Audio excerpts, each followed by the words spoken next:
has a physical ailment, if I have a cancer, but I'm filled with the peace and love and joy and kindness of God, am I sick? And that's kind of what I asked myself. Yeah. And it was difficult for me to say yes. Do you see what I'm saying? Mm-hmm. And that's not to suggest that cancer is from God or that the cancer couldn't be healed. I'm not saying any of that. Right. It's that the way I did is I sat with God, and I sat in a church, and I grew up in many ministries that we defined healing as pertaining primarily to this, right? What we think of physical healing. And what I saw was all the people were sick all of the time. All of them were filled with fear and torment and labors and annoyances nonstop. Mm. And we got many miraculous physical healings that never satisfied anyone's belly, that never satisfied the longing in anyone's heart, that never put anyone to rest, that never brought peace, none of that. And so I'm very much aware of the pendulum kind of dynamic where we don't want to swing from side to side, error unto error. Yeah. I try to be very aware of that pendulum. But when I saw that dynamic, I thought there's something wrong with that.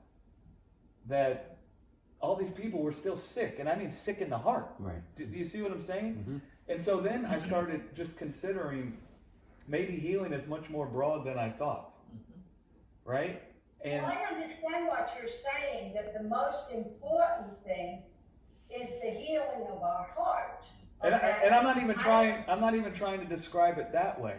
What I'm saying is when I saw people who got like a cancer or MS or some serious ailment externally healed, when they went away still filled with labors and annoyances, it was difficult for me to say they were actually healed. Right.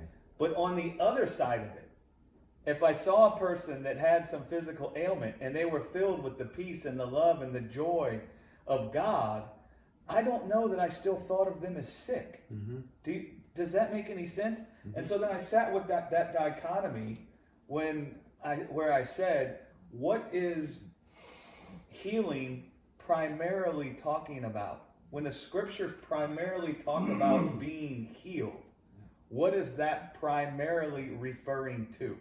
Not to say that it cannot refer to this, right, or that it does not refer to that, right? Or that, I mean, for me, and this is just where I'm at, and I found it to be broken all the time trying to stand on a promise to be healed.